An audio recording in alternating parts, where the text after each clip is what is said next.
Hi guys, so as promised I got some insights on Google Keep. This is a simple note-taking app with pretty good UX and with ability to share notes with other Google account keepers, which is pretty convenient. And I use it to capture things on a go, make shop lists and share notes as well. So let's get straight to the Keep. The first thing to capture are tasks. I have a special blue background note for that purpose, which is always on top of everything. I got a strong habit of capturing tasks here. That might be something that I remember, read or hear from somebody, so every time I have some input that sounds like a task, for example, have a haircut already or check the tickets to Vietnam in November, I just put it in a note. Sometimes I have ideas, some random insights or feedback that I definitely want to capture, and for that purpose I create new notes. That might be something like the idea is to create a video about my Google Keep pipeline. Just save it. I keep the ideas visually separated from tasks because tasks usually have some urgency and I want to review them at least every day.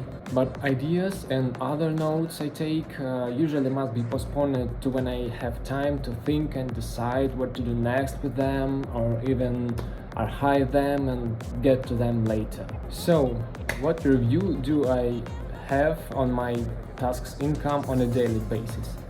I just go through them and on each task I decide what should I do with it and follow the GTD. A task can either become a real task in Task Manager, get proper naming and due date. I will cover task management and future videos. Become a calendar event if the task should be bound to some certain time slot, or become a note down here in Keep if a task seems to be just an insight or idea and I want to get to them later and decide what should I do with it. Or it happens every time the task is no more relevant and I just erase it without any doubt. Since I'm a fan of zero inbox approach, I clean up all the tasks from that note every day.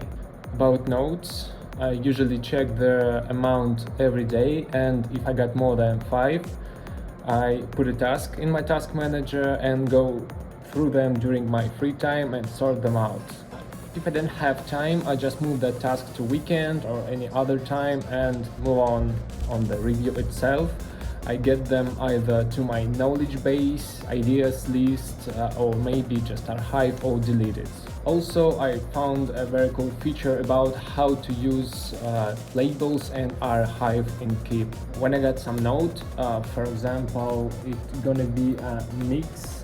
I listened to the SoundCloud with some time codes, and I don't want to process it right now, so I can add a label.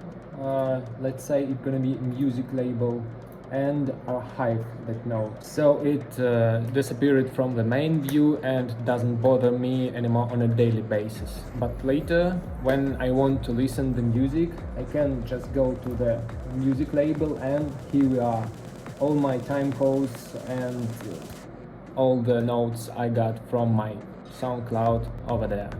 A killer feature of Keep is share it notes. A lot of people, I mean almost all of them, have a Google account, and if you do, you can share something with Google Keep really easily. Usually I use it to share shop lists, meeting notes, weekend plans and so on.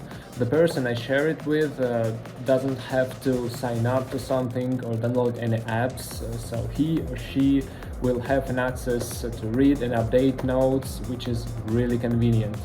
Guys, I want to mention a few things about Google Keep mobile app. Its UX is fascinating, but it lacks built-in widgets on iPhone. I'm sure Android works with it very well. You might ask me why I just don't switch to Apple Notes, which has really good widgets on iPhone.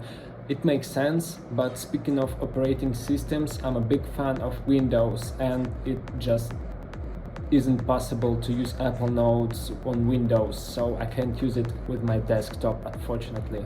Also, Google Keep doesn't have quick actions on desktop and desktop apps themselves, so I have to use it only in web, and I continuously seek other tools, but I haven't found anything that I love more than Google Keep. And if I will 100% film an insight on that. So that's how I use Google Keep. If you can see, even that simple note-taking app has so many use cases, and what I can tell about the more complex ones such as Notion or Obsidian that I use as well. The next video I'm gonna film about Singularity app. This is a task manager that I use, so hope to see you there.